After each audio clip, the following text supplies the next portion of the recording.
आज हम लोग मौलिक अधिकार पर बात करने वाले हैं। मौलिक अधिकार जो भी प्रतियोगिता परीक्षा है उसके लिए एक पॉलिटी का एक बहुत ही इशूज टॉपिक है। फंडामेंटल राइट्स, मौलिक अधिकार, उससे अक्सर प्रतियोगिता परीक्षाओं में ये प्रश्न आता रहता है। इसलिए मैंने इसको इस पे हम लोग डिस्कशन कर लें कि क्या है। पहली बात है, फंडामेंटल राइट हमारे संविधान में है और जैसा कि हम लोग जानते हैं कि ये जो पार्ट है 25 भाग है हमारे संविधान का, उसमें तीसरा भाग मौलिक अधिकार से ही संबंधित है। तो मौलिक अधिकार सबसे पहली बात है, फंडामेंटल राइट कहाँ के संविधान से लिया गया है। तो ये यूएसए, संयुक्त राज्य अमेरिका के संविधान से लिया गया है। लेकिन ये जो लिया गया है तो भारतीय परिस्थिति के अनुसार ये शब्द लिया गया वहाँ से, लेकिन इसके जितने सारे प्रावधान हैं ये भारतीय जो परिस्थितियाँ हैं उसके अनुकूल फंडामेंटल राइट्स को ये परिभाषित किया गया है। उसमें इसको स्पष्ट रूप से कहा गया है। तो क्या है फंडामेंटल राइट के बारे में हम लोग दो तीन चीज जान गए हैं। महत्वपूर्ण बात है कि ये तीसरे भाग में, हमारे संविधान के तीसरे भाग में ये फंडामेंटल राइट्स हैं। और क्या है वो 6 फंडामेंटल राइट्स हैं हमारे, जो मौलिक अधिकार हैं 6 हैं। तो पहला है जो हम जान रहे हैं कि ये 14 से, आर्टिकल 14 से लेकर के 18 तक, आर्टिकल 14 से लेकर के 18 तक ये समता का अधिकार है, मतलब समानता का अधिकार है।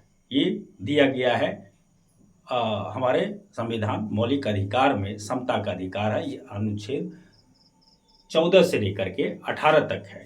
जैसा कि हमें पता है कि आज़ादी का मतलब समानता, समानता पर ही हमारी आज़ादी निर्भर करती है।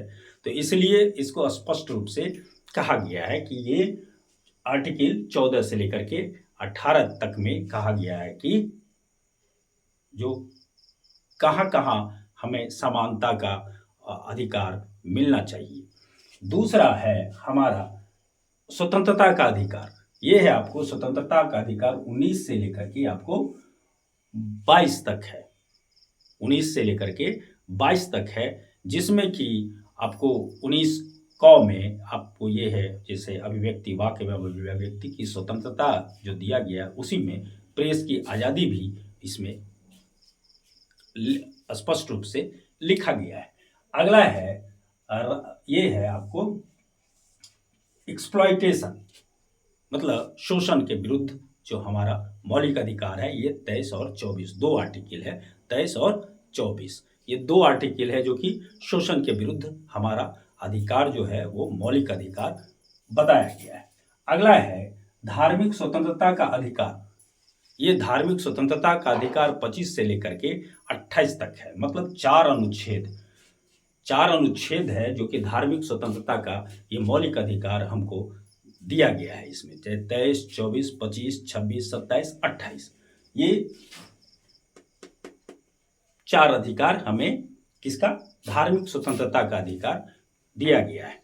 अगला हम है, ये है आपको ये राइट टू क्या, मतलब सांस्कृतिक एवं शिक्षा संबंधी जो मौलिक अधिकार है, ये आपको 29 और 30 अनुच्छेद में ये स्पष्ट रूप से इसको परिभाषित किया गया है, उल्लिखित किया गया है। अगला है हमारा ये आर्टिकल 32। आर्टिकल 32 जो होता है संवैधानिक उपचारों का जो अधिकार है वो हमें दिया गया है कि यदि हमें इससे संबंधित यदि कोई अधिकार का हनन राज्य सरकार या कोई व्यक्ति हमारे मौलिक अधिकार का हनन करती है तो अनुच्छेद 32 के तहत हम सर्वोच्च न्यायालय में याचिका दायर कर सकते हैं। और इसी के तहत सर्वोच्च न्यायालय जो है रिट जारी करती है इसके सुरक्षा के लिए। और हाईकोर्ट में अगर हम जाएंगे इस अधिकार के संरक्षक के रूप में, हाईकोर्ट 226 के तहत जो है ये हमारा, वो हाईकोर्ट इस बात की गारंटी देता है, इस बात की सुरक्षा हमें प्राप्त करता है। उच्च न्यायालय या हाईकोर्ट जो होता है राज्य का, उसमें हम ये रिट मतलब याचिका दायर कर सकते हैं।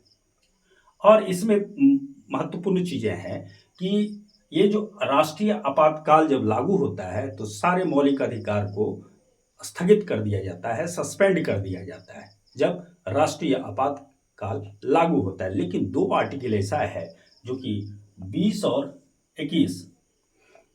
21 ऐसा आर्टिकल है जो कि ये इसको निलंबित नहीं किया जाता है। यहाँ तक कि जो राष्ट्रीय आपातकाल भी होगा तो ये इसको सस्पेंड नहीं किया जाता है, आर्टिकल 20 और ये 21 को।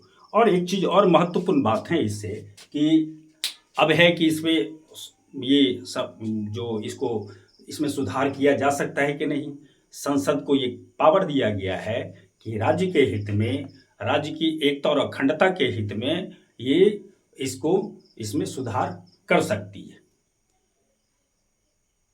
तो ये हमारा मौलिक अधिकार है। इसी से संबंधित बस, इससे ज़्यादा कुछ महत्वपूर्ण बातें नहीं हैं। और जो एक चीज़ और है जो कि अनुच्छेद बराबर आता रहता है, अनुच्छेद ये आपको आर्टिकल 17 के बारे में, ये अस्पृश्यता का अंत, जैसे छुआछूत का अंत है, ये अस्पृश्यता का अंत किया गया किस आर्टिकल के तहत? अनुच्छेद 17 के तहत।